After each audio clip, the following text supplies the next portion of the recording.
Sanibonani, ninjani emakhaya? Ngithemba niphilile. Hello, how are you? I hope everybody is doing well. This is Indoni Yamanzi with African Fairy. Angithi. Before siqhubekela phambili, ngithanda ukuthi samukele umoya wothando, umoya wokukhanya, umoya weqiniso, umoya wenjabulo, umoya wenkululeko kule channel.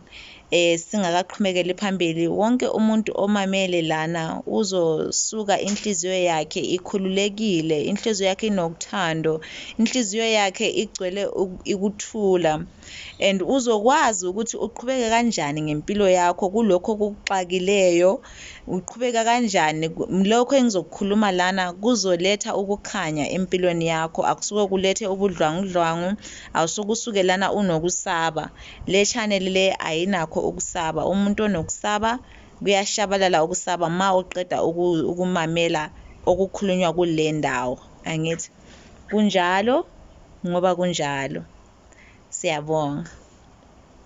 Namhlanje ngifuna ukukhuluma ngendaba enzima kakhulu esingakhulumi ngayo kakhulu kule emhlabeni ngoba ayina proof, akuna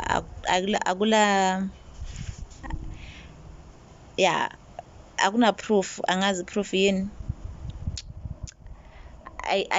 akuna kucaca ukuthi uthathaphi isizathu sokuthi usho accuse omunye umuntu for ngaleyo nto ne. Ngifuna ukukhuluma ngobuthakathi, witchcraft, dark magic ne. So i-witchcraft and futhi angithanda ukusebenzisa le witchcraft, angithi sike satsho ukuthi when it comes to ukuhlaziya amagama ukuthi amagama adalwe kanjani. So u-witchcraft igama elithi elibelidida abelungu ngeenkathi beza eAfrika angazi bebezohlola ini la eAfrika. So mabesithola lana eAfrika basithola sibhizi ngokwenza into zethu ngendlela ebesenza ngakhona ngoba umuntu omnyama unamandla wokusebenzisa amanzi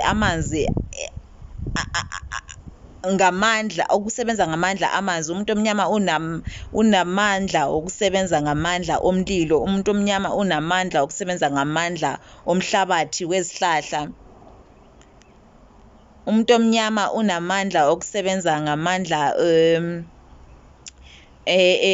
omoya, yabo. So abantu bamnyama, we have the power to command the elements, angithi. So ma umlungu efika lana wadideka ukuba kwenzakalani ngalaba bantu, what witchcraft is this? Bangifundisile nami bangifundisile ukuthi okay, mina if you teach me something I'll never forget. My memory is very sharp. So badideka ke belungu ukuthi witchcraft is this. So witchcraft uphuma lapho ke ukuthi bayabuzana belungu ukuthi witchcraft yini bayenza kanjani laba bantu lezi zinto lezi.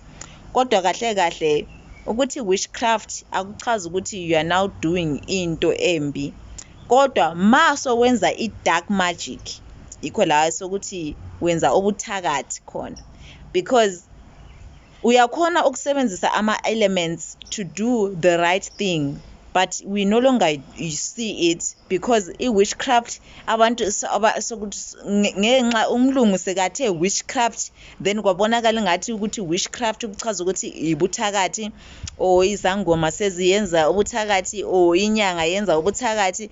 Abantu bamnyama basebesaba ke or sasesiphuma endleleni yokusebenzisa lezi zinto lezi ngendlela ebesizisebenzisa ngakhona, mara basala ke laba abanye bezisebenzisa manje abaseleyo bazisebenzisa ngendlela embi, ngendlela yokulimaza abanye abantu, ngendlela yokubulala, ngendlela yokumosha imindeni yabanye abantu, indlela yokuthathela inotho abanye abanomnotho, yabo.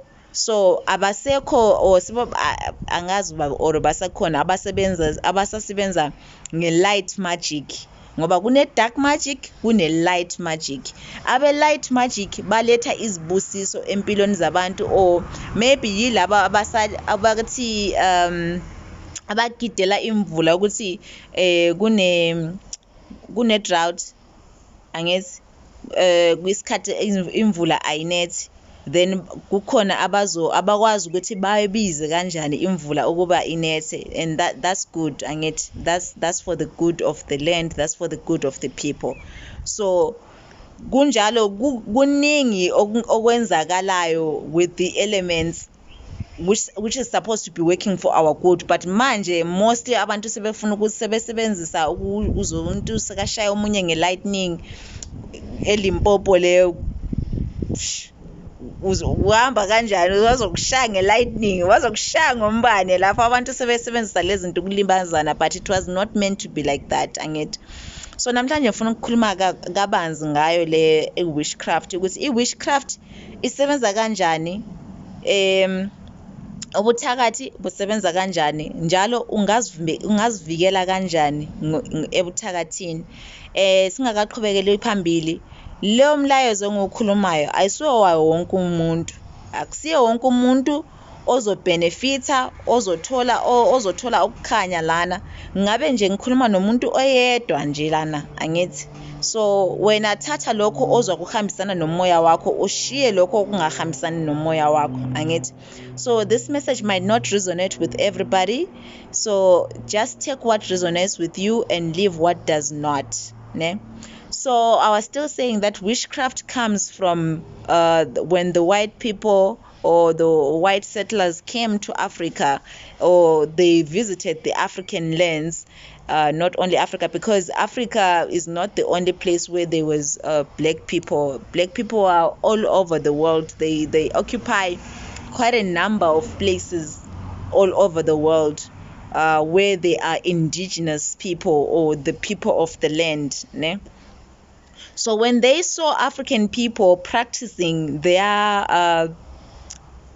craft, communicating with the wind, communicating with the water, communicating with fire, communicating with the elements, they were amazed because they had never seen that. And so they started saying, witchcraft is this? Witchcraft is this? What is this? So in amazement. So now the name witchcraft had to be born from that. So it does not mean that witchcraft is something that is bad. Witchcraft is trying to analyze, to understand what is happening here, ne? But otherwise, in the midst of witchcraft, there is dark magic. People that are now using these elements for bad, or spells to do harm. But you can use spells and use the elements for good, to bless, like I've mentioned, that people used to dance for the land, to bring water in times of drought. So now, how witchcraft works, ne? When witchcraft is at work, number one, I need you to understand that everything is energy, ne?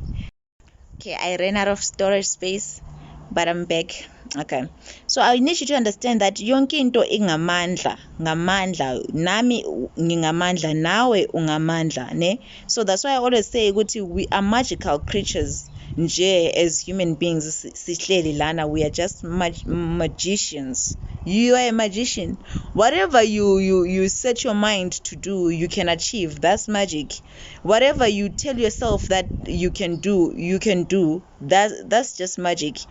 And that's why I always say, some people, if they are not strong enough in believing in themselves, then another person can influence your own life, because they are stronger than you in believing for you, or who you are, than you are stronger in believing in yourself, ne?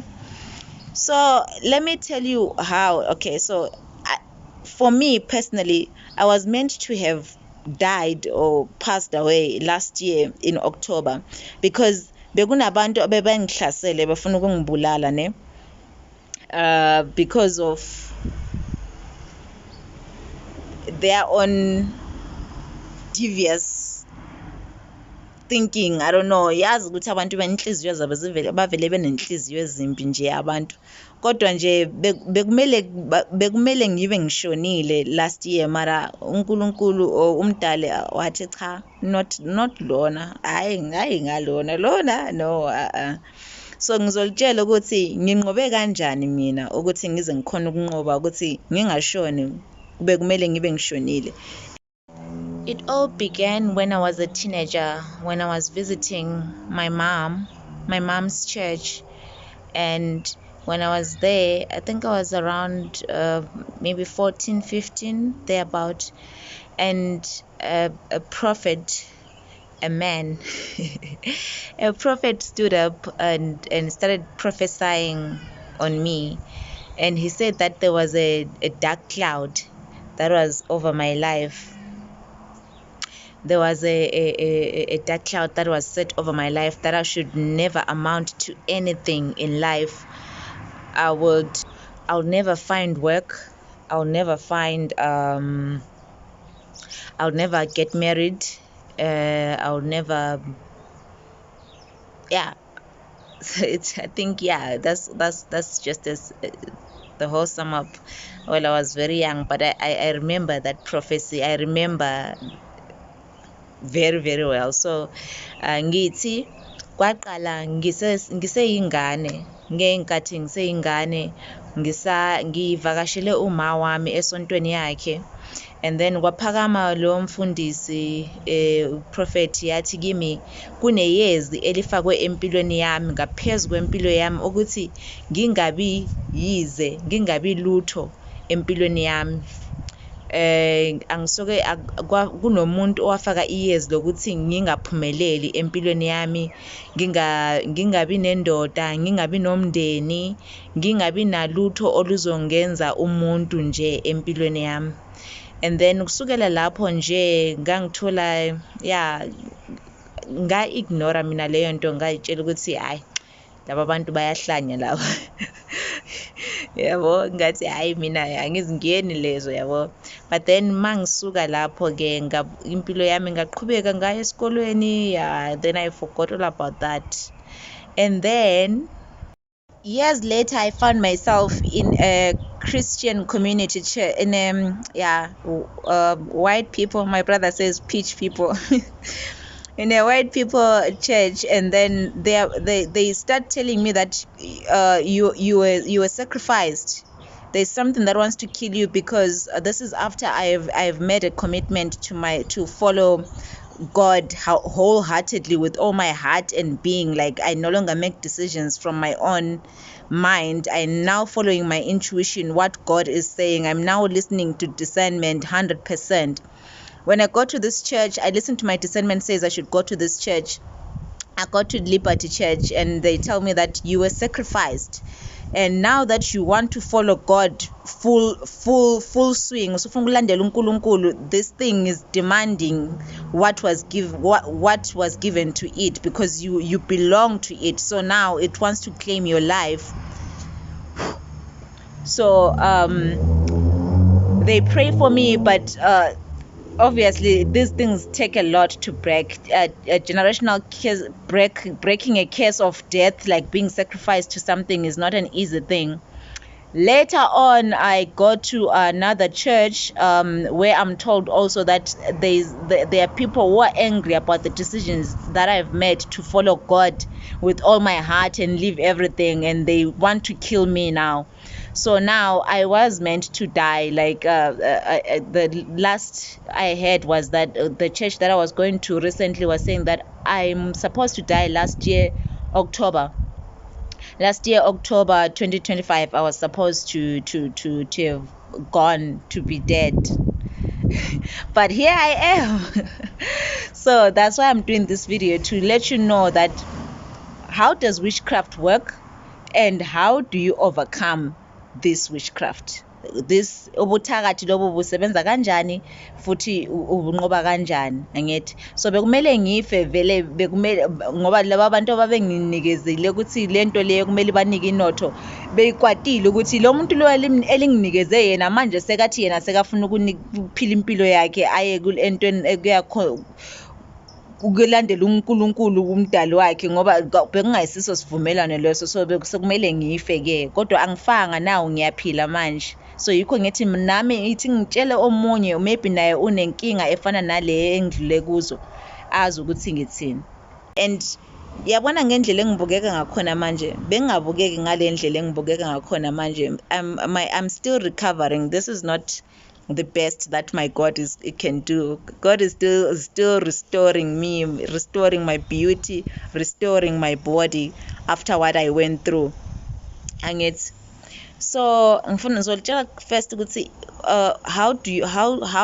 how does witchcraft work, ne? So because we are all energy, ne? When we come into this world, ne, we are working in we are using our life force, ne? Our life force is what makes our life the way that it is. Amandla owaphiwayo uma uzalwa, yiwo amandla owaphiwayo, yiwo amandla owasebenzisayo ukwakha lezi zinto kumele uzozakha la emhlabeni, angithi. So uma ngizosebenzisa amandla ami to harm another person, ukuthi ngilimaze omunye umuntu, lokho amandla engiwasebenzisile aphuma kimi mina. Uma ngisithi ngenza ama-magic, ngicasta i-spell sokuthi omunye umuntu makashone, or omunye umuntu makagule, or umndeni omunye umuntu mawubhidlike, kuthatha kimi lawa mandla, angithi. So now depending on ukuthi lo muntu lo engimthumelayo lento le ume kuphi yena empilweni yakhe, uma naye engamanga kahle kubhidlika, then yikho la i-witchcraft eba successful khona, ngithi. Kodwa uma loya muntu eme kuhle ngeyakhe impilo, ehamba ngendlela yakhe, engena sice nomunye umuntu, they don't owe anyone anything, ukuthi they've never harmed anybody, they've been keeping on their path, doing the right thing, then nothing is going to happen to that person, angithi. So nothing happened to me nami, because impilo yami beyivele iyimpilo engayinikela kumdali since ngiseseyingane. Ngayinikela kumdali impilo yami ukuthi mina I want to live my life for God, ne? Firstly because angithi I did share ukuthi ngakhula in a family where I was not loved. Imndeni ebengikhule kuyo bongenalo uthando ngami. So because of that, I had to seek for love from umdali. I had to look for a place la engizothola khona induduzo, ukududuzeka, ukuthi nami nginendawo la engamuleke khona. Sho, Nkosami. Angithi. So because of that, I've always been protected. Ukuthi ngihamba ngendlela, angikaze ngafisela mina omunye umuntu into embi. Kunobhuti ubhuti engithandana naye bekangibuza ukuthi hayi wena awukaze wazonda wafisa ukuthi omunye umuntu ashone, or ufisela omunye umuntu ukuthi lo sengathi sengashona. And angikaze mina. Ngiyakwata, I can't get angry, and ukukwata kwami is never to say akwenzeke kanje phezu kwalo muntu.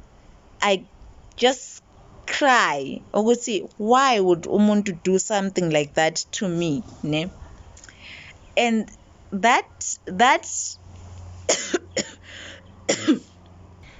so that is protection to a certain extent, because your heart is pure, ne? You don't wish anyone bad things, you don't wish anyone harm, so automatically you are protected, because there is no evil inside of you. So God protects you, the universe protects you, ne? But then that's also having a victim mentality, because it's like, oh, poor me, why would someone want to do something like this to me? Why do the bad things always have to happen to me? So that becomes my weakness, ne? So that, because of that, then ubuthakathi had to work on me ukuthi I had to become that victim mentality, it suppresses me. I cannot amount to anything because I'm always crying about how bad things are happening to me. Then ubuthakathi now comes and can be placed on me on terms of that mentality that I have. Angithi I told you ukuthi people can only work on you or do to you what you already believe about yourself. Or if you, yeah. So now, because I'm already believing that things are always happening to me. Why my family is like this? Where I'm coming from a family of nobody. What? No, my mom was struggling, and my dad was struggling, and me too, I'm struggling. Then someone is gonna come and make sure that that's gonna be my reality for the rest of my life, ne? So now that's where my depression. So now also witchcraft works with whenever if you get heartbroken, and you stay in a state of heartbrokenness for a long time, then witchcraft can come and settle. It becomes a stronghold, a demonic stronghold. Like grief can become a demonic stronghold. And it. So now witchcraft had to be, it was placed on me through my victim mentality and grief and all these negative things of low self-esteem. So low self-esteem became my identity. Fear of trying anything about my life, fear of being somebody.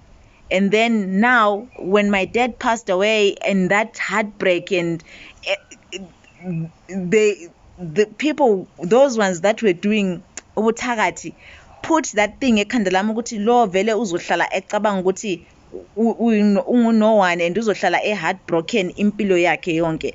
So wena kuwe it was supposed to be a passing phase. Kimi bekumele kube yinto nje edlulayo ukuthi okay, my dad passed away and then I'm gonna grieve my father, then kudlule. But omunye umuntu uyafika akunyathezele lapho, they pause you to always feel like that for the rest of your life. Another person has the power to do that, because that they have, I'm in the shadow, and it. So in the shadow, no matter, even if I'm making myself vulnerable by thinking such thoughts, so I'm already in the shadow. That person is functioning in the shadow. They know what they are doing, but I don't even know, right?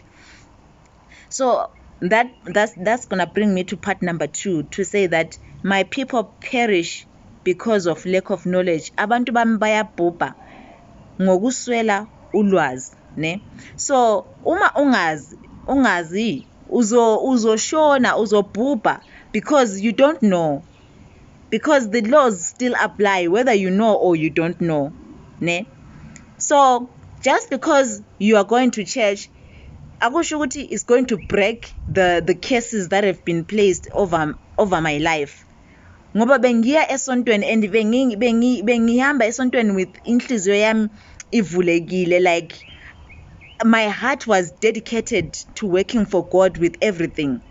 But that does not mean ukuthi the curses over my life are going to automatically break because my heart is sincerely dedicated. There are certain things that need to be done. I have to be awake to certain things so that the curses begin to break over my life. And it.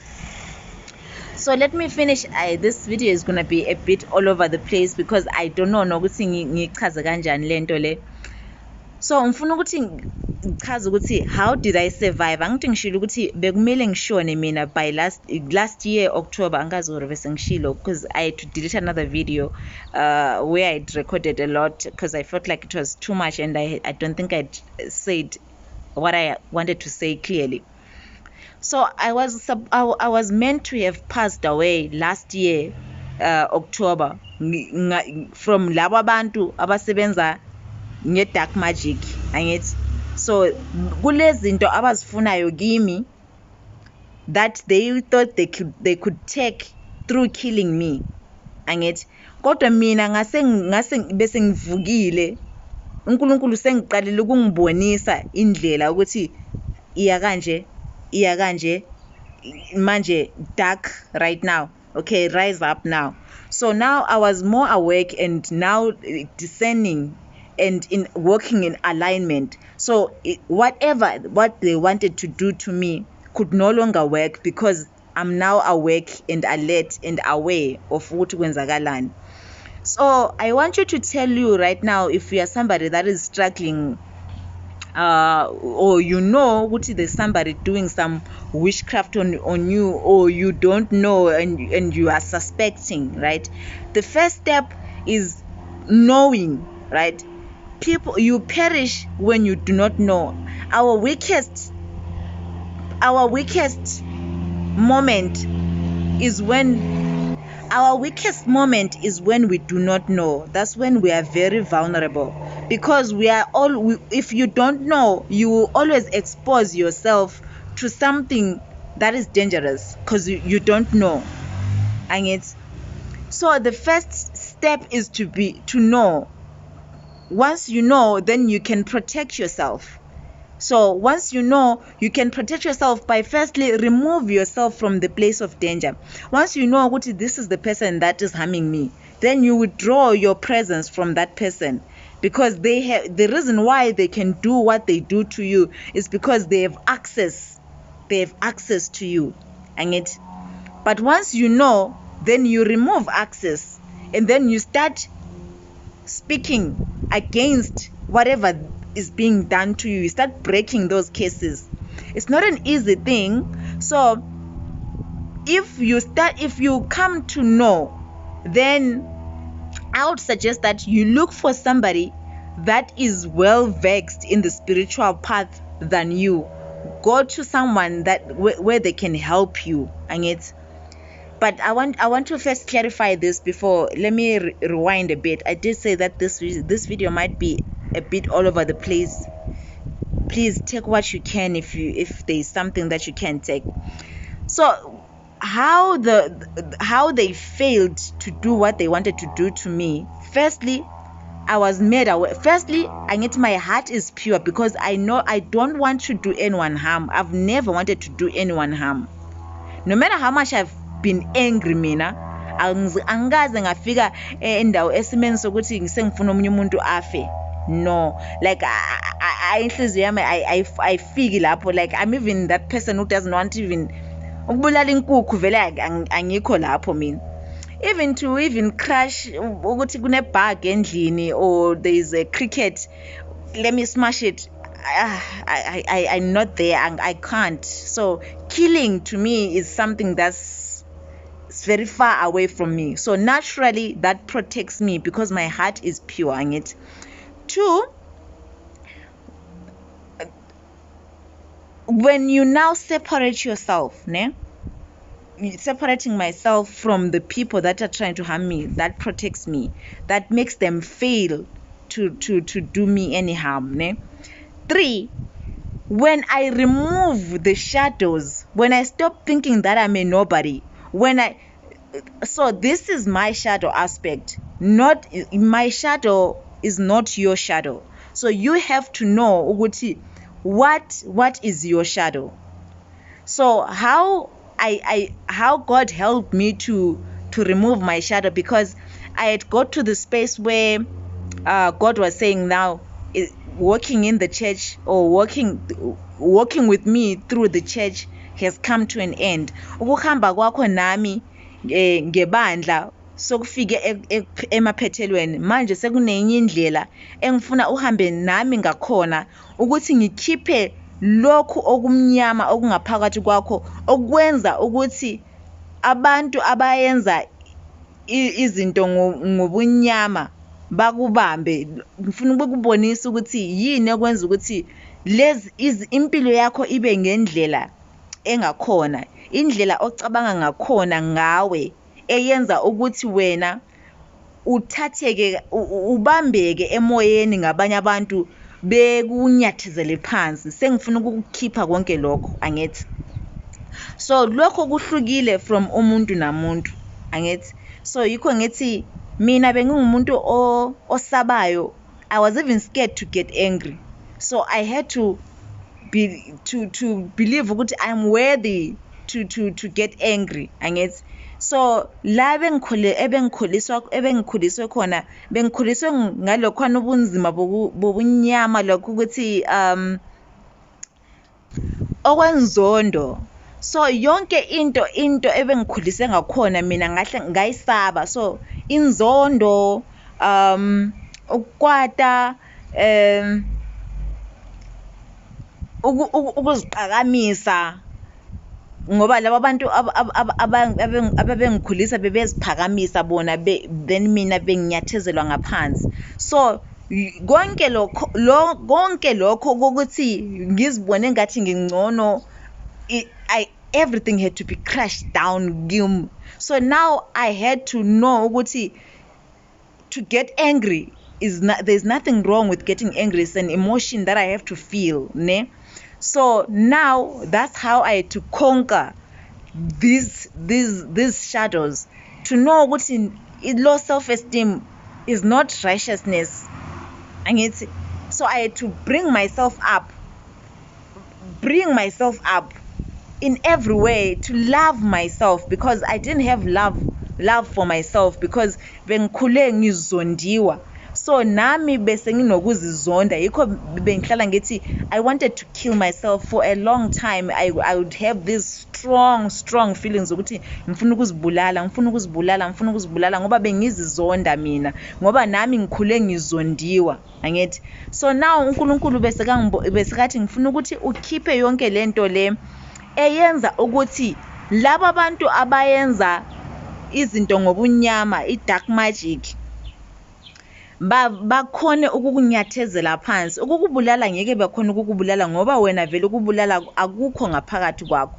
So ngeke bangibulale vele. Mina the only thing that's gonna kill me is when my time is up la emhlabeni, then I can go. But I don't have anyone la emhlabeni who can kill me. So lokho abebekhona ukukwenza kimi, bebekhona ukukwenza ngoba my brain was also believing in those things, angithi?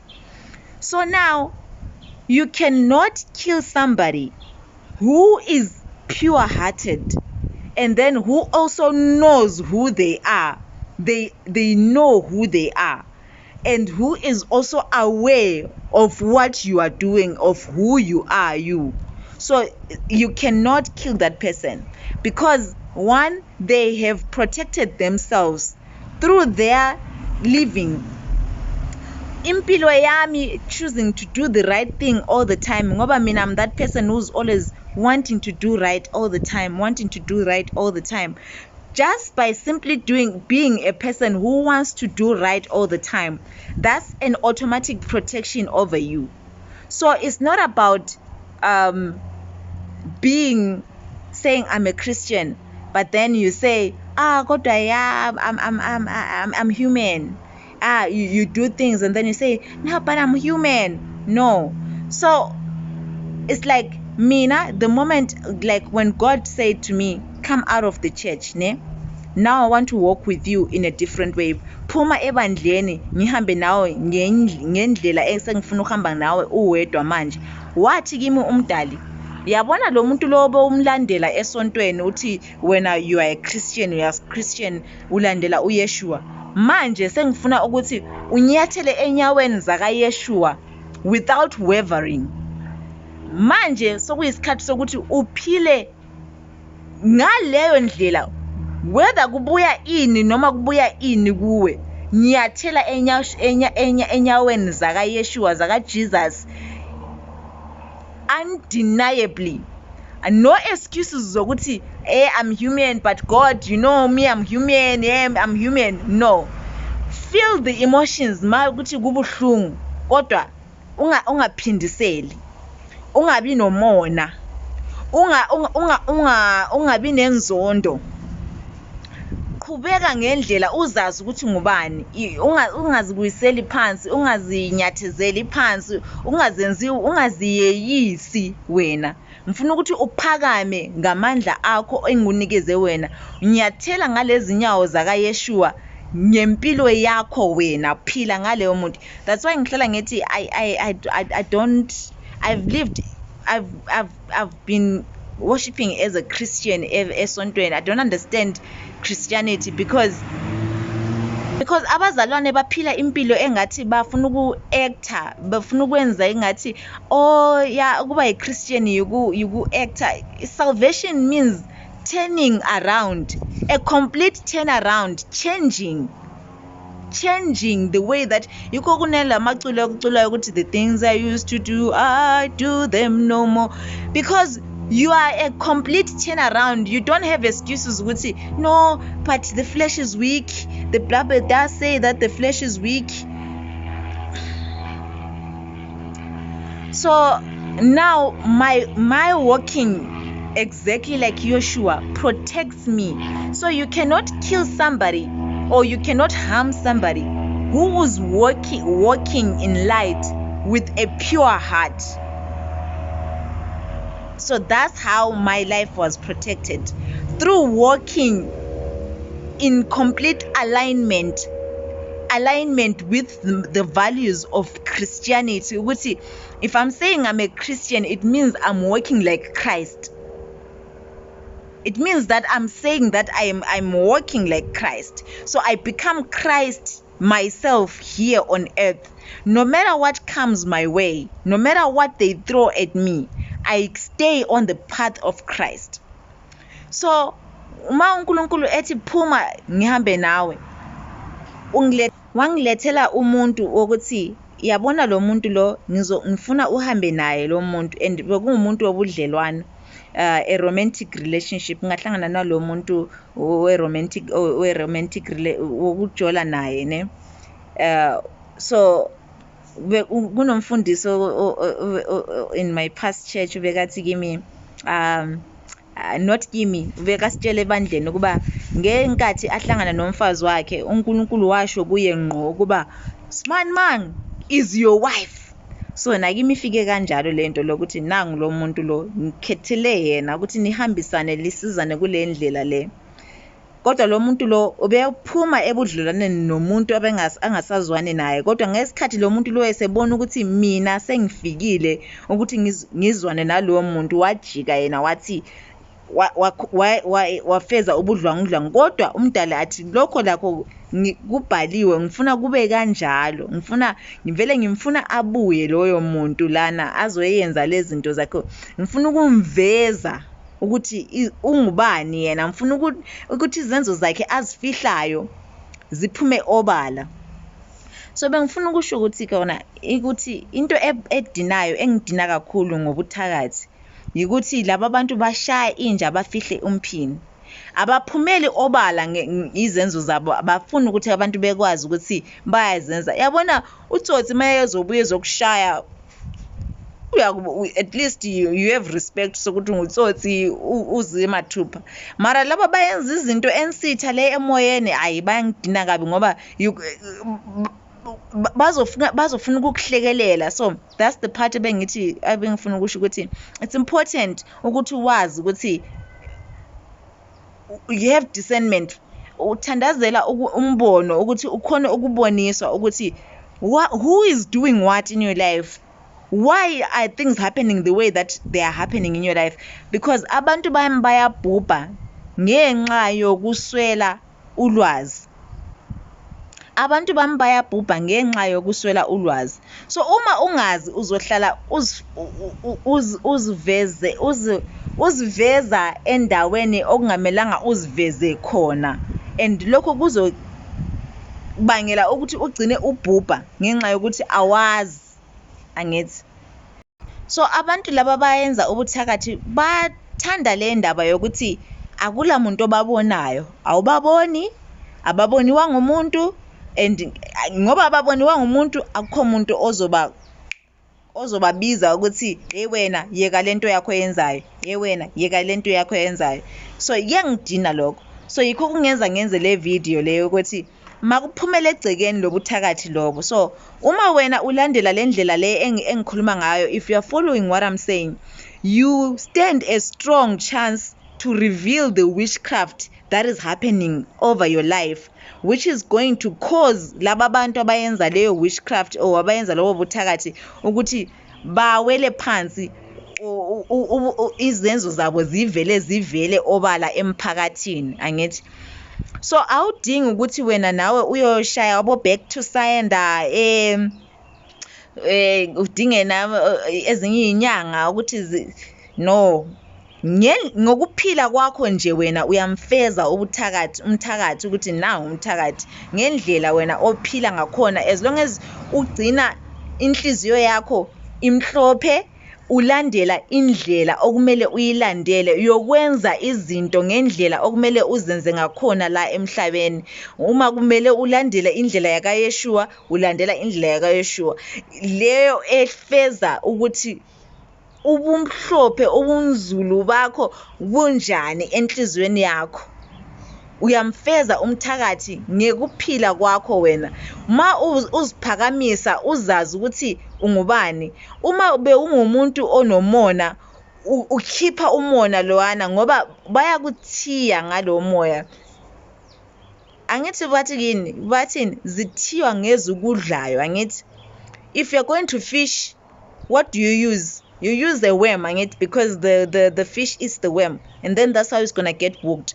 So if wena udlalela ebunyameni, ubone ngathi ubunyama abusoke bokuthathe, so you can't say ukuthi no, I'm a Christian but I have jealousy. Of course I'm human, I'm supposed to be jealous.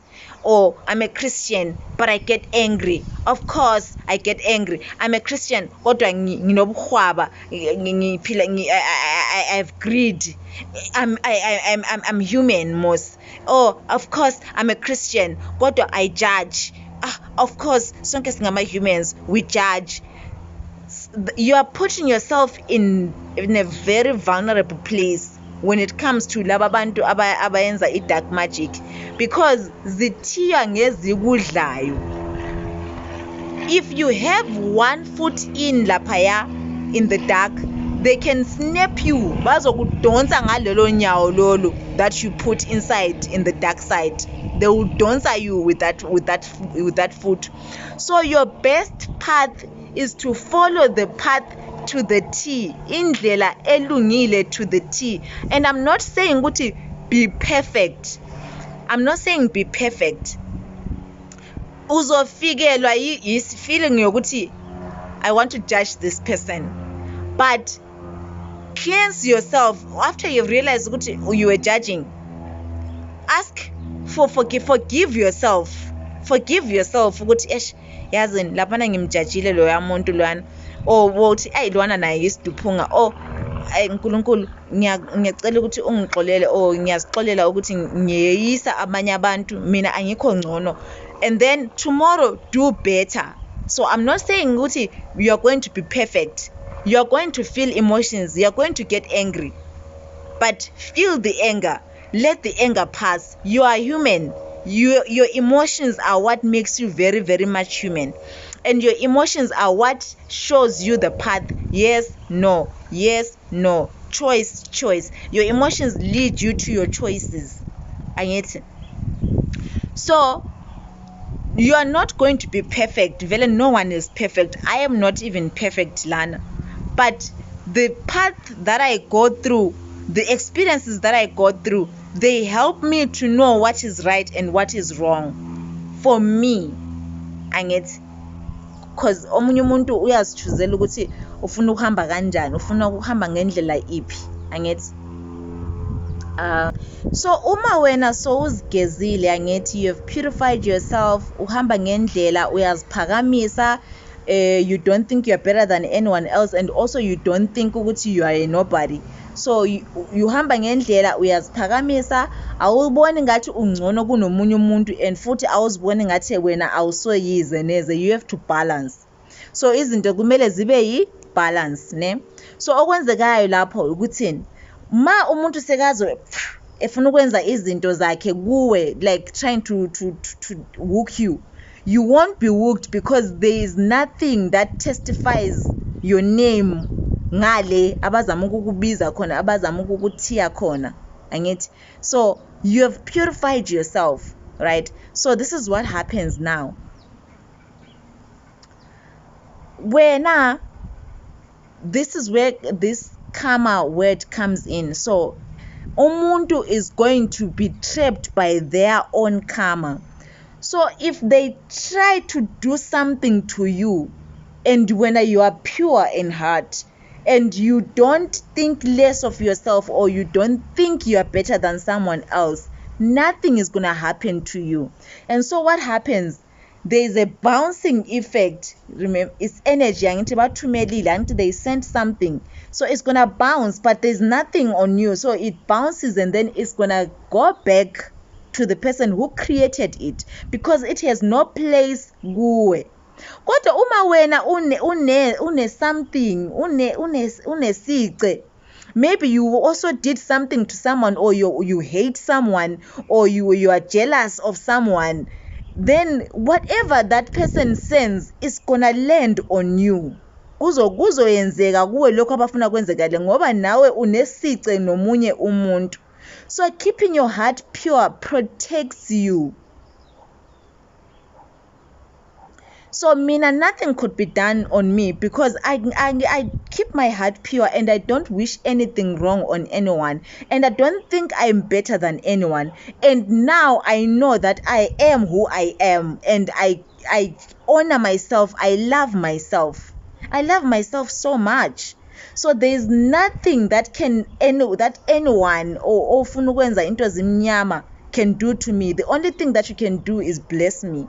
So that's why ngikhona ukuthi mabe ngithumela izinto ezimbi ukuthi makwenzeke lokho empilweni yakhe, makafe o makangaphumeleli, mina ngithi thatha lokho okungamandla kwabo lokho ukuthi ngingaphumeleli, makube izinyathelo, ama-stepisi, I convert that power, ngithi mabangibone ngiphumelela ngamandla, ngoba ayikho into ezofezeka ngami. I'm in the position to transform whatever is sent to me to become for my highest good. You see, we are magical beings. So if the lwa ethumela imagic yakhe ukwenza okubi, mina ngithatha imagic yakhe le ngiyenza ukuthi ingenzele okuhle mina. Kuyezwakala kodwa. So yikho bengakhona ukungibulala, o bengasoke bekhona ukungibulala, bengasoke lokukhona ukuthi okubi abangifisela khona kwenzeke kimi, angithi. So manje angithi, so laba abenzile basebenzise amandla abo, angithi, basebenzise amandla abo. So what happens is they keep depleting themselves.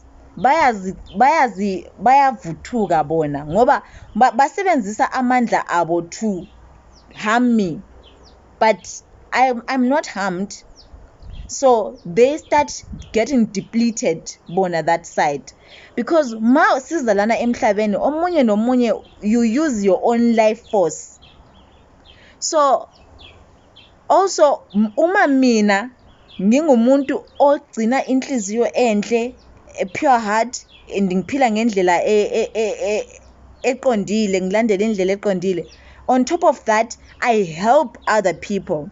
Let's say I've done things ukuthi into engayenzayo yasiza omunye umuntu, maybe umuntu lo bezoshona, and then mina umuntu was about to be hit by a train, ngamdonsela emuva, and then that person was saved. Or umuntu ube ngena kudla ukuthi that was gonna be their last meal, and then now they are going to if they don't get any food they are going to starve to death, and then I come in then nginikeze loya muntu ukudla. That is good. I'm accumulating good impilo enhle kimi. I'm ngesilungu bathi is good karma. You're accumulating good karma, ne? But angazi ukuthi ngesintu ukwenzani. So uma ngiphilisa omunye umuntu ukuphilisa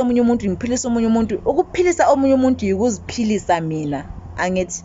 So because we are mirrors of each other, so when I save somebody I save myself.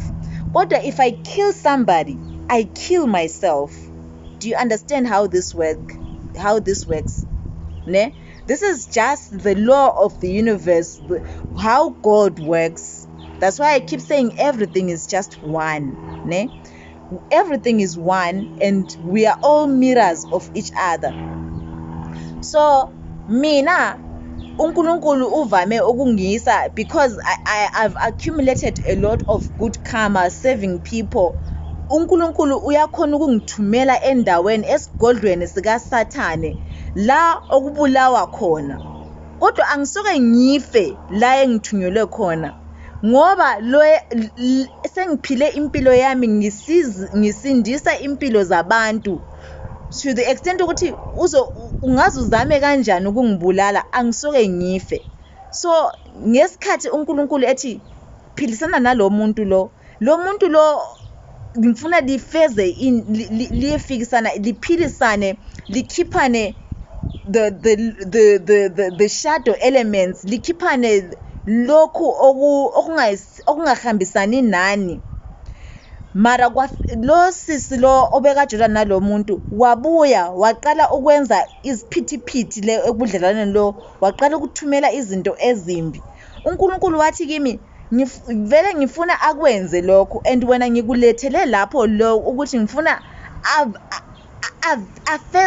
izenzo zakhe zibe obala ebantwini, zibe obala ukuthi bambone, ngoba ushaya inja afihle umphini. They go and do things ezinye, behambe ezinyangeni becela ukuthi bebulala abantu, becela ukuthi umuntu lo makungabi kuhle ngaye, then babuye bezohleka nawe. So uNkulunkulu bekathi bonke laba bantu baningi abantu uNkulunkulu asengise empilweni zabo abayenza izinto ngokufuna ukubulala abantu. Yikho bengihlala ngibhala lama poem ukuthi God is going to expose you. God is going to expose you in a way that you will not be able to deny, because your actions will speak. So bathi ngesilungu bathi energy does not lie. Energy does not lie.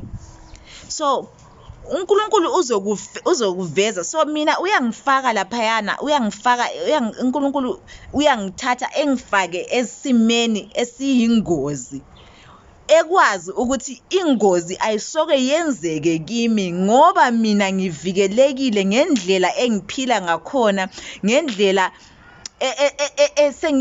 engilandela ngakhona ukukhanya, ngendlela engisindisa ngakhona abanye abantu. Ungaze uzame ukungibulala angisoke ngife, ngoba I have good karma that I have accumulated. Wena uvikelwa yini? Ngoba ma usenza lezi zinto ukhipha kuwe ekugcineni uzosala ungasela lutho. Nothing will protect you at the end. Nothing will protect you at the end, and that's the end of you. Yikho lapho uzobona kakhona ukuthi nazo sekuvela ke manje ukuthi bowenzani.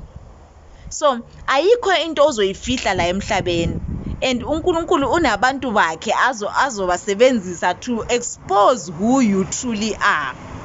And okungijabulisa ukuthi awusoke wazi uhlala mangifika empilweni lo sisi lo mangifika ngithandana nalo bhuti lo bese ngithunyelwa ukuthi ngiyothandana naye, ungitshelile obala ukuthi angithi wena uphila ngoNkulunkulu, angithi wena uphila ngokulandela uNkulunkulu. Manje mina angiphili njalo, ngizokubonisa ukuthi ngubani. Usho la magama la, ngathi kuye mina, hayi sisi, go ahead, let's see, let the true God win. Asibone ukuthi ngubani onamandla, ngoba mina uNkulunkulu bese ngitshelile ukuthi ungiyisa kuphi and ungisela ufuna ukufezane lapho. Ngamiyeka wayenza zonke lezi zinto.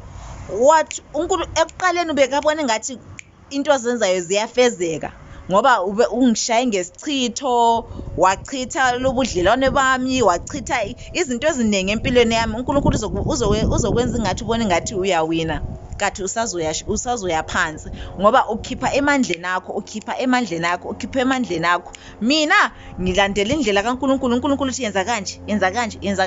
Ekugcineni sizobona ukuthi ngubani ke manje umanqoba, ngubani umadida ke manje. Baningi ke, so la uNkulunkulu angifake khona, nizobabona ngezenzo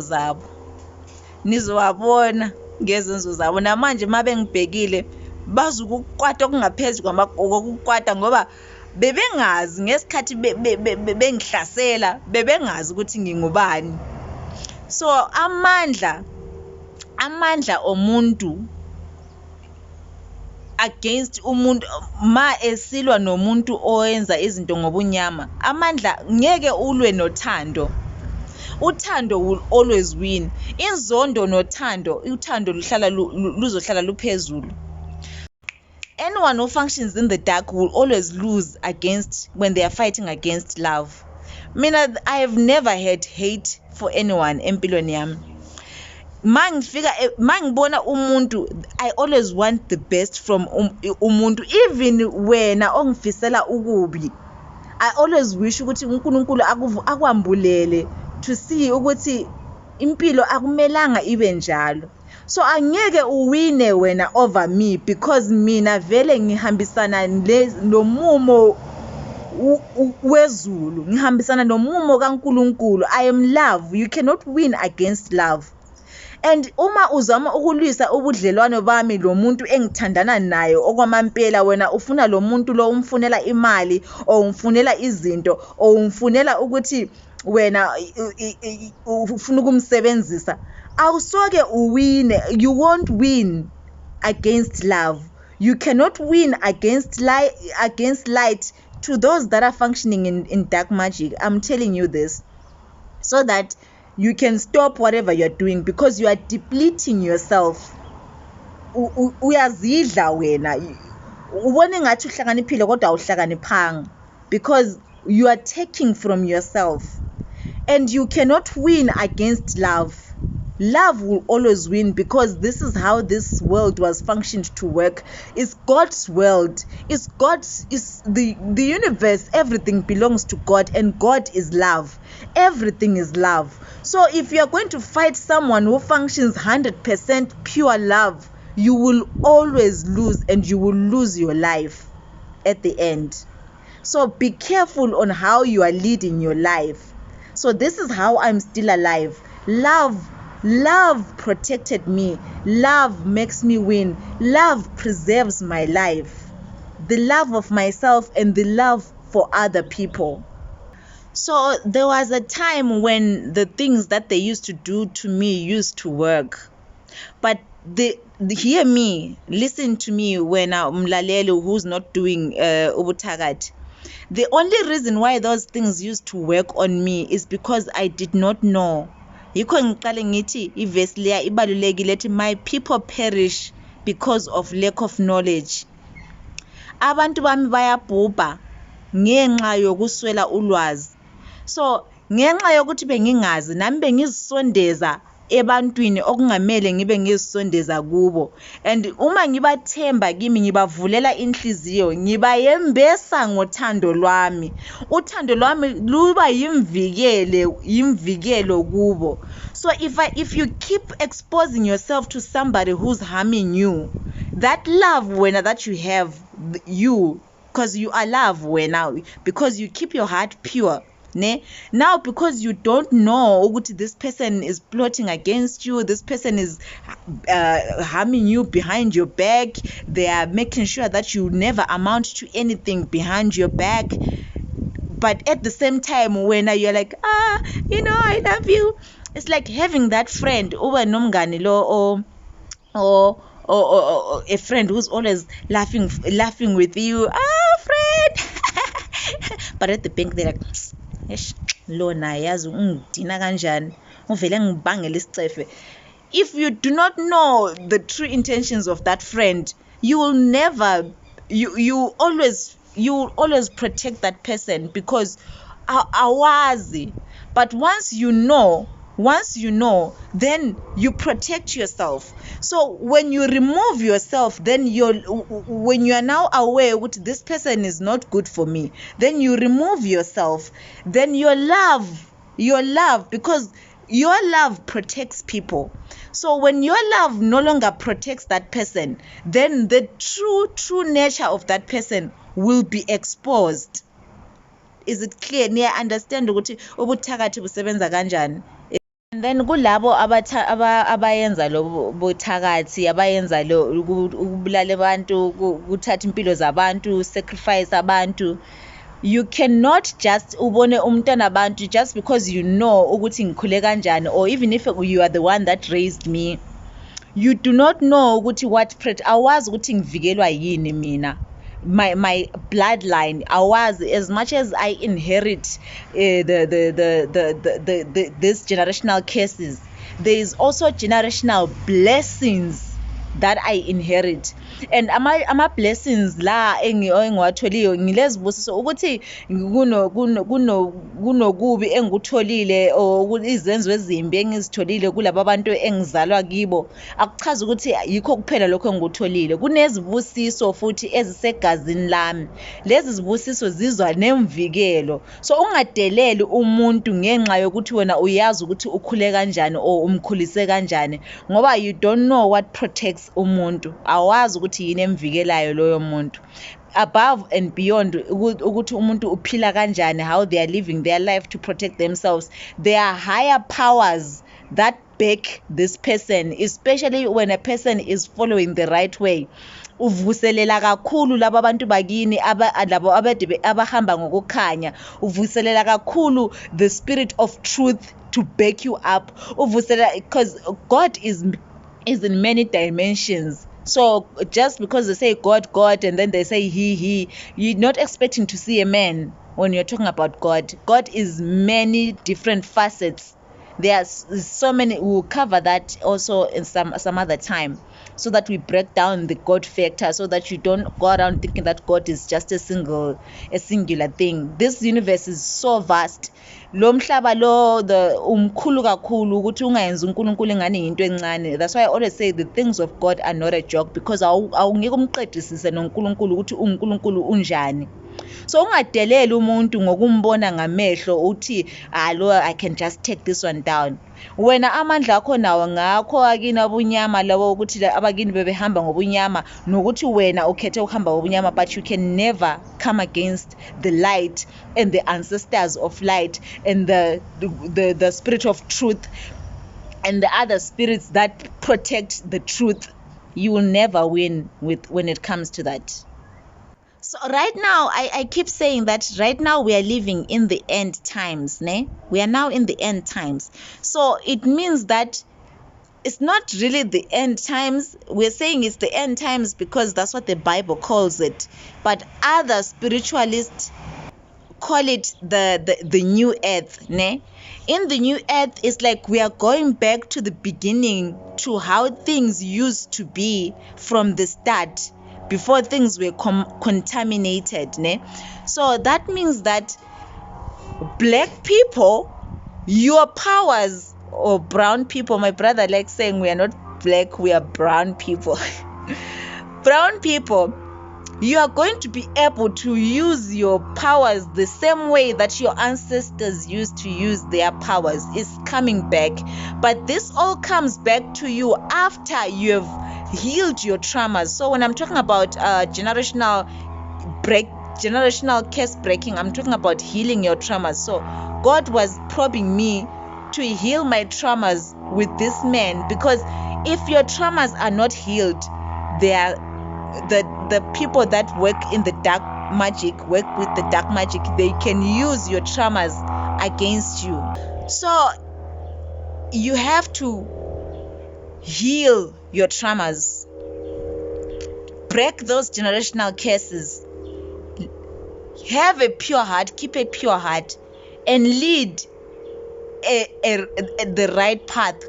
You go with it. If you're saying you're a Christian, live exactly as Christ lived, and then do good, so that you accumulate good karma, good actions, so that when your kids don't inherit curses from you, but they inherit blessings from you.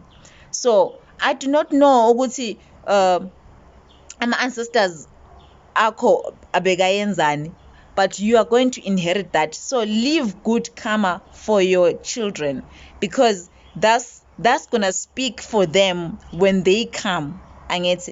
So in the new earth, right now what's gonna be happening is that the people that do dark magic are going full force, full fire. That's why Betty, yeah, is going to be hard. People are going to be crying and what the tribulation, what other times of tribulation. Then also it's going to be a good time for those that have cleared their karma, that are now walking in the right place. They are now standing right with God. It's the new earth now. The new earth is starting also. So the people that have followed the good path, doing the good things, are going to be reaping their good fortune or their good karma. These are the times which are coming now. So don't be in the middle, because now being in the middle is dangerous. They can hook you with whatever you have that's not in the right standing. So keep your life in the right order. That's all that I'm saying. Keep your life in the right order.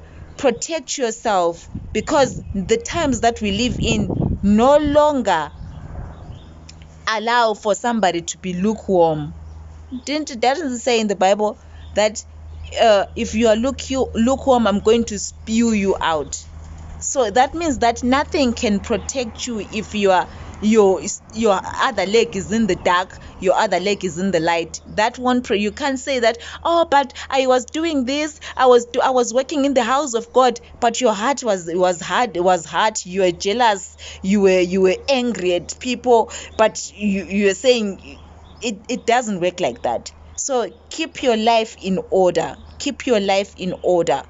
That's what I'm saying. So right now you're going to be able to you're going to be seeing many things are going to be happening. You'll be shocked at how life is about to look. It's going to be different from everything that you have seen in the past right now. So the dark magic people are going to be going full force, because they have dedicated their lives to work for the dark world. So what have you dedicated your life to? So you dedicate your life also to the light, and so that when the darkness is fighting the light will always win. When hate is fighting love will always win. So get your act together. I don't know if I exhausted everything that I wanted to say, but yeah. So I'm sorry to those that were trying to take me out. I'm sorry. You can't take out God's own. It's impossible. Even the Bible says, do not touch my anointed one. Do not touch. Don't play. So, but it was a good fight, guys. Nicishe nangibonisa though. But at the end the good wins, purity wins. Yeah, so I'm gonna be annoyingly beautiful here on this channel. I'm not going anywhere. So, and the funny thing is, I don't even wish all those people that were trying to harm me, trying to kill me, to die. I always say, let them live and see how God lifts me up. Let them live so that they can see the power, the hand of God, and to see that God, the things of God are not a joke. Things of God are not a joke. This is African Fairy from Indonesia Manzi. Nibe kahle, nizigcine in the right path. Alignment. Remember, it's all about alignment. Sonke silana because of alignment. You are not better than anybody else, and you are not a nobody as well. So balance, balance, balance.